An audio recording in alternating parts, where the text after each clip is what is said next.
Mes étudiants de deuxième année licence AES, bonjour. Dans cette vidéo, je vais corriger l'exercice numéro 1 de la séance de TD numéro 2. Cet exercice est consacré au calcul du taux d'évolution global et le taux d'évolution moyen. Vous allez voir, rien n'est compliqué, c'est pas du tout difficile, à condition que vous apprenez les formules par cœur. Je vous ai mis les formules dont on a besoin et après l'application. Le plus difficile, c'est peut-être d'apprendre les formules, parce que l'application, elle est très facile. Le taux d'évolution, c'est la valeur finale moins la valeur de départ sur la valeur de départ. On calcule le taux d'évolution entre deux points, entre deux dates. On prend la valeur de la date d'arrivée, ou la valeur finale, on la divise par la valeur de départ, on la soustrait de la valeur de départ et on divise par la valeur de départ et vous avez le taux, bien sûr après fois 100 pour avoir le taux en pourcentage. Ou est égal la valeur, deuxième formule, et c'est la plus simple, cette formule elle est juste déduite de celle-là. Si on sépare ici, ça fera VF sur VD moins VD sur VD, c'est 1. Donc, la valeur finale sur la valeur de départ, moins 1. Quand on vous demande de calculer un taux, forcément, on va vous donner la période, c'est-à-dire on va vous donner la date d'arrivée, la date de départ et la date finale ou la date d'arrivée. Une fois que vous avez ces deux dates, vous prenez leur valeur, la valeur finale ou la valeur d'arrivée sur la valeur de départ, moins 1. Donc il n'y a rien, l'application c'est très facile. Il faut juste comprendre ou connaître la formule. Deuxième formule dont on aura besoin, le CM, le coefficient multiplicateur. Le coefficient multiplicateur, c'est la même chose toujours. On a une valeur de départ, une valeur d'arrivée, une valeur finale. Et le coefficient multiplicateur, c'est par combien je vais multiplier la valeur de départ pour avoir la valeur d'arrivée. C'est pour ça qu'il s'appelle coefficient multiplicateur. Par combien je vais multiplier la valeur de départ pour avoir la valeur d'arrivée. Et la formule, c'est la valeur finale sur valeur de départ. C'est cette partie du taux tout simplement.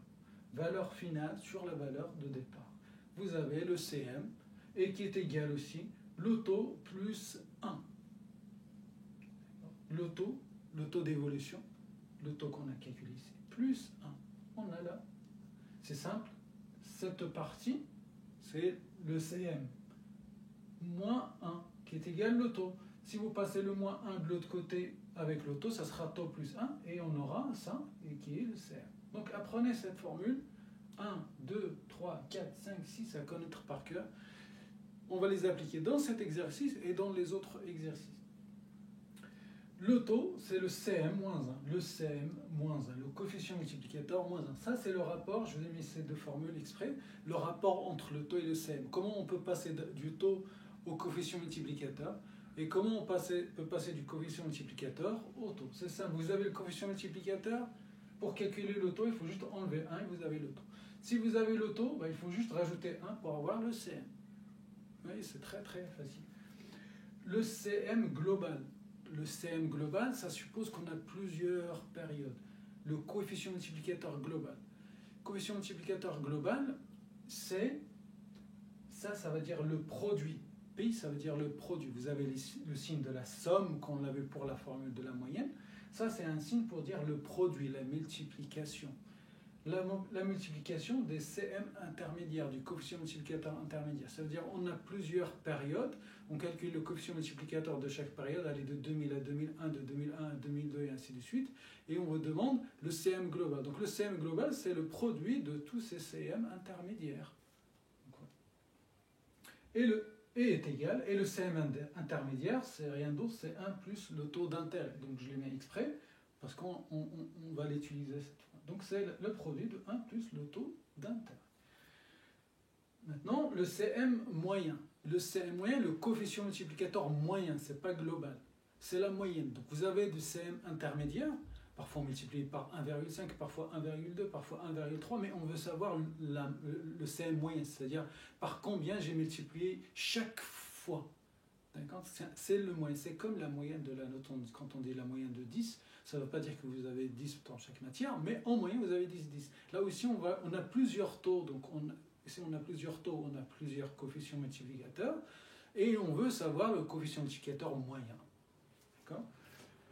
Sauf coefficient multiplicateur moyen, c'est le global, c'est-à-dire le global, et on ne divise pas par le nombre, parce que ce n'est pas comme la moyenne arithmétique.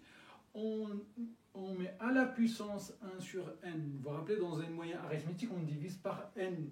Ici, on ne divise pas par n, c'est à la puissance 1 sur n, parce que c'est une moyenne géométrique, ce n'est pas une moyenne arithmétique, que chaque fois on multiplie. La moyenne arithmétique, on rajoute, on rajoute, on rajoute, et on divise. Là, on multiplie, on multiplie, on multiplie, on multiplie. Eh ben, on ne va pas diviser, on va mettre à la puissance 1 sur n. Ça s'appelle une moyenne géométrique. Le taux moyen, si vous avez le taux, le CM moyen, moins 1, c'est toujours pour passer du CM au taux, ça ne change rien, que le taux global, le taux intermédiaire, le taux moyen, c'est toujours le CM moins 1. Le CM, le coefficient multiplicateur, moins 1. Voilà les formules qu'il faut apprendre par cœur. Donc vous avez la formule de taux, formule de CM, de CM d'une manière générale, et on a distingué CM global et le CM moyen. Et après, pour comment on passe du CM au taux, ça se répète. Hein, la relation entre le coefficient multiplicateur et le taux d'intérêt ne change pas. Première question, il nous demande de calculer les taux globaux d'évolution de 1990 à 2015, puis de 2015 à 2017. Donc j'ai résumé les calculs dans ce tableau. On va calculer le taux global, donc le taux global de 90 à 2015. 90 c'est l'année de départ, 2015 c'est l'année d'arrivée. Pour les vaches laitières. Pour les vaches laitières, comme je vous ai dit, donc cette formule elle est beaucoup plus simple que celle-là. J'utilise celle-là. Si vous voulez utiliser celle-là, vous voyez, donc vous avez une grande valeur fois moins une grande valeur divisé par une grande valeur. C'est un peu, alors qu'ici vous faites juste la division de 2 et moins 1, c'est beaucoup plus rapide et ça prend moins de temps et moins de place aussi. Donc la valeur finale sur la valeur de départ. Donc la valeur finale c'est de 2015 sur 90. 2015 c'est 3300 divisé par 5300 moins 1 et ça vous fera donc fois 100 pour avoir le pourcentage, d'accord? Donc fois 100, donc ça fait moins 37,7%. Ça veut dire si vous faites cette opération, ça vous fera moins 0,377 fois 100, ça fait moins 37,7%. Vache nourrice. Pour les vaches nourrices, c'est 4500, la valeur d'arrivée ou la valeur finale divisée par la valeur de départ. Donc ça divisé par ça, moins 1. Donc ça moins 1, ça fait 21,6%. Ça veut dire 0,216 et fois 100, ça fait 21,6%. Volaille, pareil, 240 000 sur 200 000, moins 1, ça fait 0,20 et 1, ça fait 21%. J'ai mis 0 parce que pour dire qu'on a arrondi. Ce n'est pas un nombre exact, donc c'est juste on a arrondi. Donc quand on met virgule 0, ça veut dire qu'il y avait quelque chose après le 0. Il y a des chiffres après le 0, mais on a arrondi. Ça fait ça. Pareil, on fait la même chose pour la période de 2015 à 2017. Dans ce cas, maintenant, la valeur finale, c'est la valeur 2007. La valeur de départ, c'est la valeur de 2015. Donc je vais prendre les valeurs 2017, je divise par les valeurs 2015, moins 1, et on a l'autre. Valeur 2017 pour vache laitière, 3700 sur 3300, moins 1. 3700, 3001, moins 1. Ça fait 0,121 fois 100, ça fait 12,1%. Pareil, pour les vaches nourrices, c'est 4500 divisé par 4500 divisé par 3700. Pardon, on est de 2015 à 2016. C'est 4000 divisé par 4500. 4000 divisé par 4500 moins 1, ça fait moins 0,111 fois 100, ça fait moins 11,1%. La même chose, la finale sur départ, ou l'arrivée sur départ, 270 000 divisé par 240 000, moins 1, ça fait 0,125 fois 100, ça fait 12,5%. Voilà. À partir du moment où vous avez appris la formule, l'application n'est pas du tout difficile. Et c'est la même chose qui se répète. Donc imaginez que, je ne sais pas, cette question sur 2, sur 3, bah, à partir du moment où vous faites la première, bah, les autres c'est presque copier-coller, c'est juste les chiffres qui changent chaque fois. Donc il n'y a rien de difficile. Donc, deuxième question, le taux d'évolution global, vous avez vu c'est la même chose, taux d'évolution global, 90, 2015, 2015, 2017. Ici toujours le mot est toujours la même, le taux d'évolution toujours global, mais que pour les vaches laitières, de 90 à 2017. Vous voyez, donc, première question, c'était 90-2015 et 2015-2017. Là, il nous demande de 90 jusqu'à 2017. Vous voyez, vous faites bien la différence. Là, ici, il nous demande de 90, là, dans la question numéro 2, il nous demande de 90 d'ici jusqu'à ici. Donc, la valeur de départ, c'est 90. Et la valeur finale, c'est 2017. Donc maintenant, entre cette nouvelle période, il y a deux sous-périodes. Il y a 90, 2015, 2015, 2017. Le global, c'est 2090 jusqu'à 2017. C'est-à-dire ici, en fait, ce qu'avait tout à l'heure, ce qu'on avait calculé global, dans cette question, il devient intermédiaire. 90 à 2015 et 2015 à 2017, et là il demande de 90 jusqu'à 2017. D'accord ? En termes d'analyse, le taux 90 à 2015, c'est un taux global pour la période 90-2015, mais il est intermédiaire pour la période de 90 à 2017. Il est juste une partie par rapport à 90 à 2017. Pareil, le taux global entre 2015 et 2017, mais ce taux qui est global de 2015 à 2017, il devient juste un taux intermédiaire quand on parle de 90 à 2017. C'est juste une partie. Vous voyez la définition ou l'interprétation d'un taux intermédiaire? Donc tout dépend de la période. Si l'on englobe la période entière, c'est un taux global, mais si l'on englobe qu'une partie de la période, il devient un taux intermédiaire. Et là, il nous demande de calculer par deux méthodes différentes. Donc la première méthode, on va utiliser la même méthode qu'on a utilisée, c'est-à-dire la même formule. C'est la première méthode, c'est la valeur de 2017 sur la valeur de 90, donc il nous demande de 90 jusqu'à 2017, la valeur d'arrivée ou la valeur finale sur la valeur de départ, moins 1. Ça, on applique la même chose qu'on a appliquée ici. C'est la première méthode, moins 1. Donc ça fait 3700 moins 90, la valeur de 90, moins 5, sur la valeur de 90, c'est-à-dire 5300, 3700 sur 5300, moins 1, et ça fait moins 0,302, ça veut dire moins 30,2%. Juste une petite remarque ou l'interprétation. Ici, si je prends ce chiffre, moins 37,7%, ça veut dire que le nombre de vaches, celui-là, le nombre de vaches laitières a baissé de 37,7% de 1990 à 2015. Le nombre de vaches laitières, il est positif, a augmenté de 12,1% entre 2015 et 2017. Ici, le taux global de 90 à 2017, le nombre de vaches a baissé de 30,2% entre 1990 et 2017. Deuxième méthode.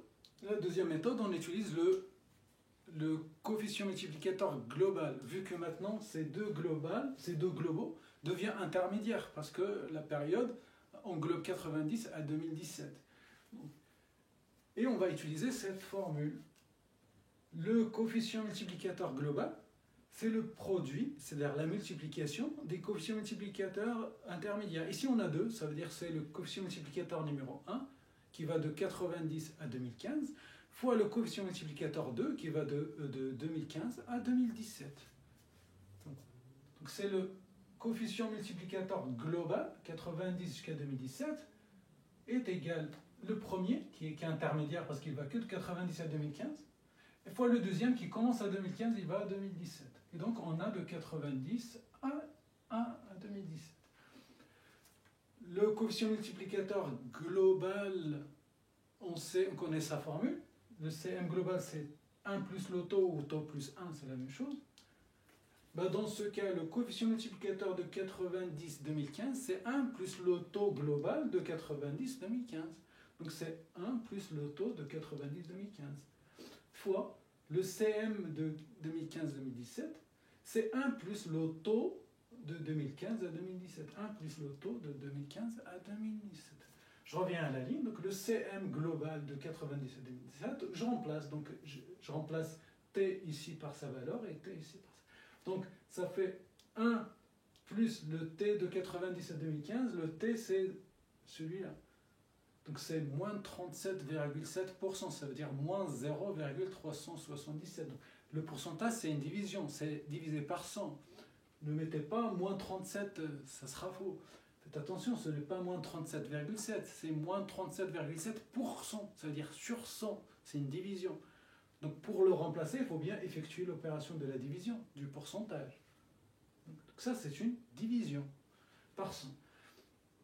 Donc ça fait 1 moins 0,377 fois le deuxième, 1, et c'est 12,1, donc c'est plus, c'est positif, plus, et 12,1%, c'est 0,121. Et donc ça fois ça, la calculatrice, il vous donnera 0,698. Donc ça, ce n'est pas le taux, ça c'est le coefficient multiplicateur global. Ça veut dire de 90 à 2017. Ça veut dire que le nombre de volailles a été multiplié. C'est pour ça qu'il prend le mot multiplicateur, c'est un coefficient multiplicateur comme multiplie. Le nombre de, pas de volailles, pardon, le nombre de vaches laitières, a été multiplié par 0,698 entre l'année 1990 et 2017. C'est-à-dire, vous prenez le nombre de volailles de 90, vous le multipliez par 0,698, vous aurez le nombre de volailles de 2017. Si vous faites 5300 fois 0,698, vous allez retrouver 3700. Bon, à peu près, parce que chaque fois on arrondit, c'est-à-dire peut-être que vous allez retrouver 3698, et ainsi de suite. Donc c'est, vous retrouvez ça. D'accord? Donc ça, fois le coefficient, il vous donne l'arrivée. C'est pour ça qu'il s'appelle le coefficient multiplicateur. Une fois qu'on a trouvé le coefficient multiplicateur, on sait qu'il y a une relation entre le coefficient multiplicateur et le taux. Ben laquelle? C'est celle-là. Pour calculer le taux, ben, je prends le CM et j'enlève 1. Je prends le CM et j'enlève 1. Ne dites pas, ah oui, mais il va falloir que je mets 1 moins ça. Non, la formule, je vous dis le CM moins 1. Faites attention, n'inversez pas l'ordre. Le taux, c'est le coefficient multiplicateur moins 1. Le coefficient multiplicateur, c'est 0,690. Donc voilà, j'ai réappliqué la formule. Donc le taux global, ça va de 90 à 2017. C'est le CM global de 90 à 2017 qu'on a calculé ici, moins 1. Donc c'est 0,698 moins 1. Ça fait moins 0,302 et ça fait moins 30,2%. On retrouve la même chose. Avec les deux méthodes. Méthode simple, on applique directement la formule. Deuxième méthode, on passe par le coefficient multiplicateur. On calcule le coefficient multiplicateur global et après on déduit le taux. Donc voilà. L'exercice numéro 3 maintenant, il nous demande de calculer le taux d'évolution moyen et annuel. C'est-à-dire si je reprends par exemple pour les vaches laitières. Le nombre de vaches laitières a baissé de 37,7% entre 90 et 2015. Mais nous, on veut savoir combien ça fait par an en moyenne. C'est ça le taux d'évolution moyen. Ça, c'est global, mais ça fait combien par an ou par année? C'est ce qu'on va calculer. Sauf qu'ici, comme je vous ai dit tout à l'heure, on ne va pas diviser par le nombre d'années, parce qu'on divise par le nombre d'années pour la moyenne arithmétique parce qu'on faisait la somme, mais ici on ne fait pas la somme, on fait la multiplication. On fait la multiplication, le produit. Donc forcément, on met à la puissance 1 sur n, sur le nombre de, à la puissance 1 sur le nombre de périodes. Donc voilà, on va appliquer maintenant, ici on va appliquer cette formule là que je vous ai donnée, apprenez-la par cœur. Le taux moyen, ici il nous demande le taux moyen, c'est 1 plus le taux global à la puissance 1 sur n le nombre de périodes, c'est-à-dire la date d'arrivée moins la date de départ, vous ne cassez pas la tête, la date d'arrivée moins la date de départ, il vous donne n, et après moins 1. J'applique cette formule. Le taux moyen annuel, on va commencer de 90 à 2015, après on fera de 2015 à 2017. C'est-à-dire 7 moins 37,7%, ça fait combien par an en moyenne? C'est 1 plus le taux global, la formule 1 plus le taux global à la puissance 1 sur n moins 1. 1 plus le taux global, 1 plus moins 37,7%, c'est-à-dire 1 plus moins 0,377 à la puissance 1 sur n. N, j'ai dit, c'est le nombre de périodes. Vous faites juste 2015 moins 90, 2015 moins 1990, ça vous fera 25, à la puissance 1 sur 25. D'accord? Donc vous faites, donc juste là, 2015 moins 1990, et ça fera 25. C'est-à-dire il y a 25 périodes, pas 25 années, il y a 26 ans, mais il y a 25 périodes. Donc 1 sur 25. Et n'oubliez pas le moins 1, et vous avez le taux moyen. Donc je vais à peu près, parce qu'on a arrondi, 1,9, ça fait 1,88 je pense. Et donc on a arrondi, vu qu'on a utilisé chaque fois qu'un chiffre après le virgule, j'ai gardé la même chose. Vous pouvez mettre 2 chiffres après la virgule, c'est le plus... Sauf vu qu'on a commencé avec un chiffre après le virgule, on continue avec un chiffre après le virgule. Donc moins 1,99%. Et là, ça veut dire quoi? Ça veut dire le nombre de vaches a baissé chaque année, parce qu'il est 1, a baissé chaque année en moyenne de 1,9% entre, n'oubliez pas la période, entre 1990 et 2015. Le nombre de vaches a baissé chaque année, parce que c'est annuel, chaque année, en moyenne, ça c'est une moyenne géométrique, en moyenne de 1,9, pas en moyenne de moins 1, parce que j'ai utilisé le mot il a baissé, donc je ne dis pas il a baissé de moins, non, ça sera faux, il a baissé de 1,9% entre 1990 et 2015. Pour les vaches nourrices, la même chose, 1 plus le taux global, 1 plus 0,216, à la puissance, toujours on est dans la même période, donc forcément toujours à la puissance 1 sur 25, moins 1, 0,8. Là, il est positif, ça veut dire que le nombre de vaches nourrices a augmenté chaque année de 0,8% en moyenne, ou en moyenne de 0. Donc en moyenne, ça vous mettez devant le chiffre, après le chiffre, c'est pas un problème. Donc a augmenté de 0,8% en moyenne entre 1990 et 2015. On fait la même chose pour volaille. Donc 1 plus le taux d'évolution globale volaille, ça fait 1 plus 0,20 ou 0,2 si vous voulez. À la puissance 1,25 moins 1, ça fait 0,7. Le nombre de volailles a augmenté en moyenne, chaque année de 0,7% entre 1990 et 2015. Et on fait la même chose pour la deuxième période. Donc c'est 1 plus le taux d'évolution globale, 0,121, à la puissance 1 sur le nombre de périodes. Donc il y a combien de périodes 2015 à 2016? Il y en a donc 2017 moins 2015. D'accord? Vous faites toujours la même chose. Donc 2017 moins 2015 et ça vous fera 2. Et donc à la puissance 1 sur 2. 1 sur 2 et moins 1, et ça fait 5,9. Ici, le nombre de volailles a augmenté de 12,1% de 2015 à 2017. Ici, le nombre de vaches laitières, vaches laitières. Le nombre de vaches laitières a augmenté en moyenne chaque année de 5,9% entre 2015 et 2017. Ça veut dire qu'elle a augmenté de 5,9% de 2015 à 2016 et toujours de 5,9% de 2016 à 2017, qui nous a donné un taux global de 2,1%. C'est-à-dire que ça, chaque année, est égal à ça pour les 2 ans. moins ça chaque année est égal à celui-là pendant 25 périodes.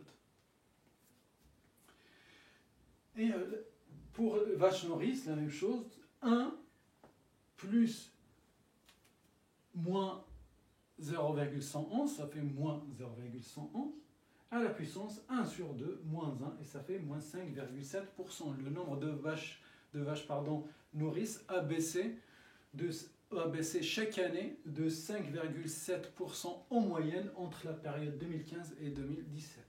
Pareil pour le volaille, 1 plus le taux c'est 0,125, à la puissance 1,5 moins 1 est égal à 6,1%. Le nombre de volailles positifs, il a augmenté chaque année en moyenne de 6,1%. Et voilà. Vous voyez que ça, rien n'est compliqué. Il faut apprendre les formules par cœur, la relation entre le CM et le taux, parce qu'on va l'utiliser, c'est global, on l'utilise pour global, c'est intermédiaire pour intermédiaire, c'est moyen, on l'utilise pour intermédiaire. La relation est toujours là, mais c'est pour ça ici, d'une manière générale. Le CM, je n'ai pas mis global, moyen ou intermédiaire, parce qu'il est valable pour n'importe quel type de CM. Le CM, c'est le taux plus 1. Si c'est global, c'est le taux global plus 1. Si c'est intermédiaire, c'est le taux intermédiaire plus 1. C'est le moyen, c'est le taux moyen plus 1, et ainsi de suite. Voilà. On arrive à la fin de cet exercice et je vous dis bon courage et à très bientôt pour un autre exercice.